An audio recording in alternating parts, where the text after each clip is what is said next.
અને હવે નજર કરીએ સ્પોર્ટ્સ કેપિટલ પર.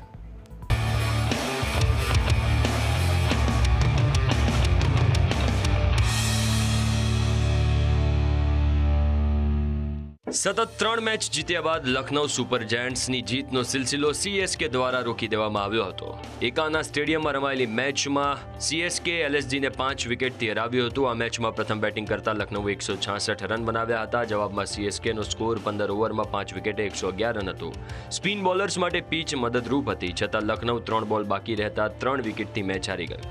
રિષભ પંતે રવિ બિશ્નોઈ પાસે મેચમાં 4 ઓવરનો સ્પેલ નહોતો પૂરો કરાવ્યો અને તેની જગ્યાએ આવેશ ખાન અને શાર્દુલ ઠાકુરમાં વિશ્વાસ દર્શાવ્યો હતો. મેચ પછી બિશ્નોઈએ હવે આ નિર્ણય અંગે પોતાના વિચારો વ્યક્ત કર્યા હતા.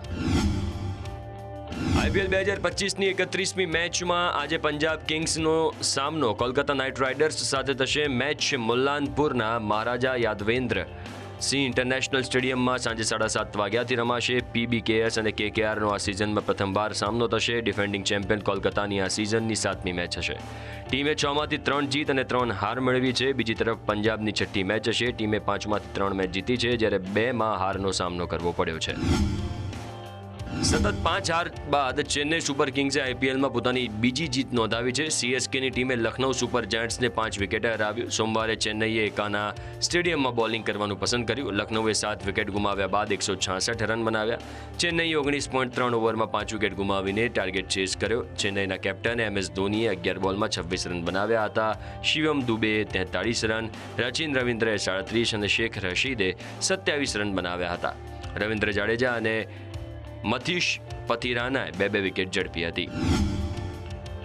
મુંબઈ ઇન્ડિયન્સે દિલ્હી કેપિટલ્સ સામે 12 રનથી વિજય મેળવ્યો હતો. 19મી ઓવરમાં મુંબઈએ દિલ્હીના 3 બેટ્સમેનને સતત રન આઉટ કર્યા અને મેચ જીતી લીધી. આ ઓવરમાં આશુતોષ શર્મા, કુલદીપ યાદવ અને મોહિત શર્મા આઉટ થયા હતા. રવિવારે દિલ્હીએ અરુણ જેટલી સ્ટેડિયમમાં બોલિંગ કરવાનું પસંદ કર્યું હતું. મુંબઈએ 5 વિકેટ ગુમાવ્યા બાદ 205 રન બનાવ્યા હતા. તિલક વર્માએ 50 ફટકારી હતી. જવાબમાં દિલ્હી કેપિટલ્સે 19 ઓવરમાં 193 રનમાં ઓલ આઉટ થઈ ગયું હતું.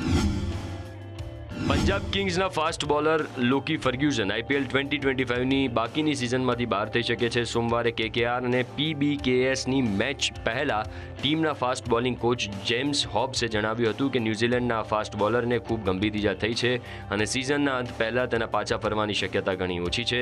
એસઆરએચ સામે રમાયેલી મેચની બીજી ઇનિંગ દરમિયાન ફર્ગ્યુસનને ઈજા થઈ હતી. તેને પોતાના સ્પેલના બીજા બોલ પછી બોલિંગ બંધ કરી દીધી અને તેના ડાબા પગના હેમસ્ટ્રિંગવાળી જગ્યાને પકડી રાખીને જોવા મળ્યો હતો. તે ટીમ ફિઝિયો સાથે મેદાન છોડીને ચાલ્યો ગયો હતો અને બોલિંગ કરવા પાછો નહોતો આવ્યો. આ પછી એસઆરએચ 8 વિકેટ બાકી રહેતા 246 રનનો ટાર્ગેટ મેળવ્યો હતો.